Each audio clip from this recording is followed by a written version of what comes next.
Before we go tonight, we remember the victims of the school shooting in Santa Fe, Texas, in which 10 people were killed and 13 others injured. They were sons and daughters, siblings, parents, spouses and grandparents, and of course, students and teachers.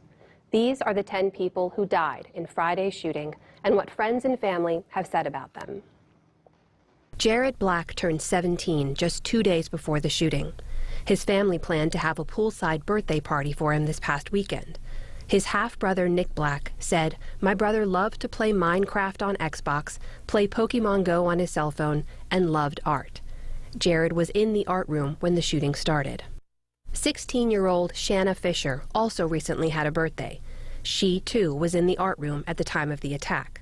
A childhood friend said, quote, "She stood up to bullies for me when we were little." Christian Riley Garcia, 15 years old, had, quote, "grown up in the church," a Texas pastor who baptized him wrote on Facebook. Garcia was waiting for his new home to be built when he was killed.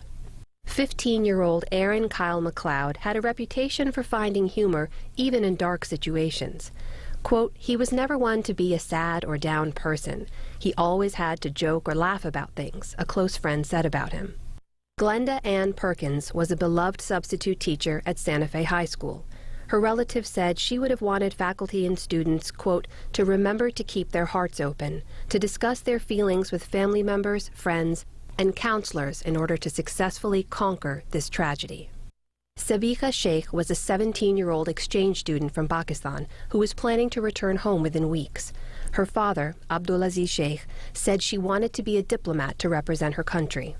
Secretary of State Mike Pompeo said she was helping to build ties between the U.S. and Pakistan. Angelique Ramirez, 15 years old, was a member of the Santa Fe Church's youth ministry and is remembered by a pastor as, quote, "a sweet young lady with her own style." Christopher Stone, 17, was one of several students who blocked a classroom door to try to stop the attack. But he was struck by gunfire when the gunman shot through the door. His father said, quote, "He was always there if someone needed someone to listen or some cheering up." Cynthia Tisdale, 63, was a substitute teacher at Santa Fe High School and a grandmother of 8. A family member said, quote, "Words don't explain her lust for life and the joy she got from helping people." Kim Vaughn was also in art class on Friday when her school came under attack. Her mother, Rhonda Hart, posted on Facebook saying, quote, "We need gun control. We need to protect our kids."